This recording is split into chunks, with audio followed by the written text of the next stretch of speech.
welcome to the show. Yeah, kia ora. Morning, folks. Listen, I'm interested, Shane. You are one of New Zealand's leading Māori politicians. This Parliament has more members of Parliament, I think, of Māori descent than any Parliament in the history of New Zealand. Are you a white supremacist government? Are you all a bunch of Uncle Toms, which seems to be the suggestion of Te Pāti Māori? Yeah, I had an unusual, well, not an unusual, but a distinctive journey to Parliament. My church, the Anglican Church, provided me with a scholarship and the support of my parents. I went to St. Stephen's Boys School as a teenager. Yep. Sadly, my capacity for language was inversely related to my ability on the rugby field, so I was a minority in that regard. But look, what's happened in the New Zealand Parliament is that there are a host nowadays of parliamentarians with Māori ancestry, and the vast majority of it, whilst we're very proud of it, we do not believe in blood shaming. Blood shaming has become the rage of the Māori Party, and they have now come up with a term called Momo Toto, which means you are a blood traitor. They have turned into a toxic mix of ideological bigotry, the concept that if you are possessed of Māori ancestry, there is only a certain way that you should behave. And if your character does not meet the measuring stick of the Māori Party, then you are not only blood shamed, but you now are regarded as a blood traitor. And no one has perfected that art more than the Dolores of our Parliament. That's that demented teacher out of Harry Potter, who became fanatical in her sort of pursuit of blood being the basis upon which you established a person's character, for those of your listeners who may know of Harry Potter. So for the rest of us, like myself, who celebrate all of our backgrounds, Croatian, Welsh, but more importantly, our party, and I accept as a parliamentarian, that there's only one way forward for the country. We have to empower ourselves as individual citizens through growing our economy, constantly moving towards being a well-adjusted citizen, and standing against this latest display of bigotry as put on the television recently by Debbie. And basically their policy is to run a blood directory, and you always have to be pure.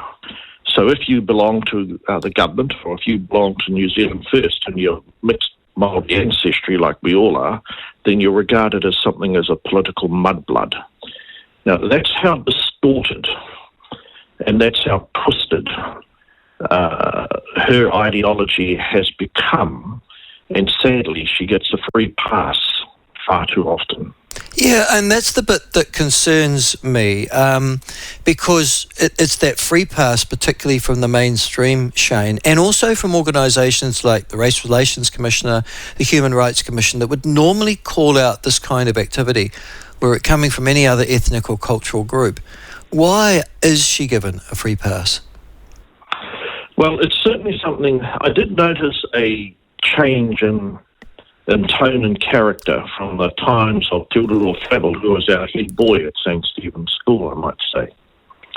And after he left the field of play, and I was out of politics from 2014 to 2017, I've noticed an extraordinarily different, far more damaging approach from the Māori Party. They're not a political party.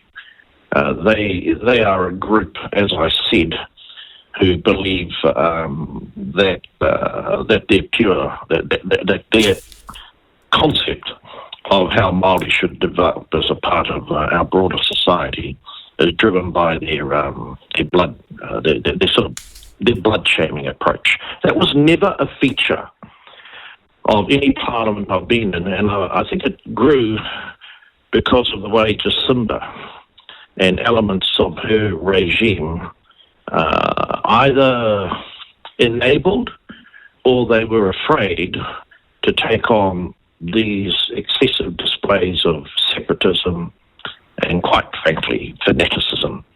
And sadly, we've got the Māori Party hoping to radicalise a whole new generation of young voters with this blood-shaming ideology. Well, and that's the issue here. They captured 6 of the 7 Māori seats, Shane, which would suggest that their message is starting to take hold, particularly amongst Māori electors, yeah?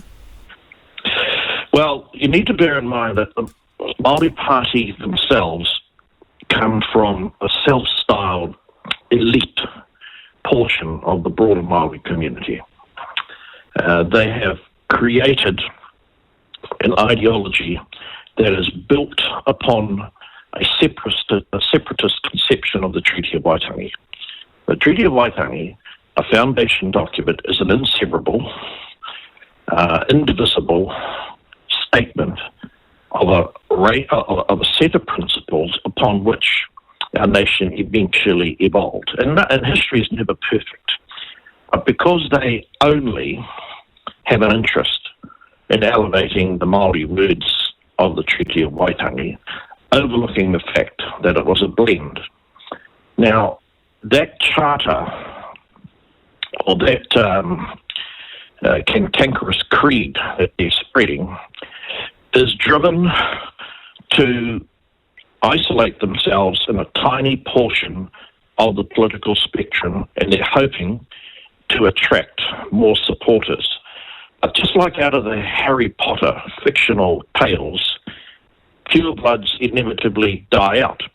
They continually inbreed, and then they become enfeebled. And the Māori Party refuses to reach out and accept that the current circumstances of New Zealand with 5 million plus people is that we not only face dire political and economic challenges, but we're all in the same waka. There is no other. No one's coming over the horizon to save us. But that type of thinking is regarded as mudblood thinking. I understand your criticism. I understand that, and I don't disagree with you, Shane. But the reality is that they have obviously utilised that, if you like, radicalism. They're preaching, if you like, of Māori sovereignty, even coming up just recently with the Declaration of Māori Political Independence, to radicalise, as you say, a new generation of voters as well. Genocide's a very powerful word, and so is a white supremacist governments. Those are powerful words. How long before someone, addled, perhaps drugged, poorly educated, resentful, disassociated from our community, like many individuals are in the Western world, takes this rhetoric seriously and imposes some form of harm, physical, upon others? Well, at the recent election, there's always a very low turnout in the Māori seats. So Yep. You're always going to get quite odd results in the Māori seats because, as you know, New Zealand First campaigned to have a referendum to get rid of the Māori seats. But we ourselves obviously got 6.2% of the vote, and there was no mandate at all for us to run such an agenda. But you need to bear that in mind, and you need to bear in mind the vast majority of Māori New Zealanders are not on the Māori roll, and the vast majority of Māori New Zealanders did not give their party vote to the Māori Party. And I think this time round, as they witness the escalation of incendiary, inflammatory rhetoric, and it cheapens language. But then they're not interested in the fact that they are cheapening, that they are diminishing the potency of language. They're only driven at a superficial level to appeal to a group who they're hoping will base their lives around the mentality of victimhood and grievance culture.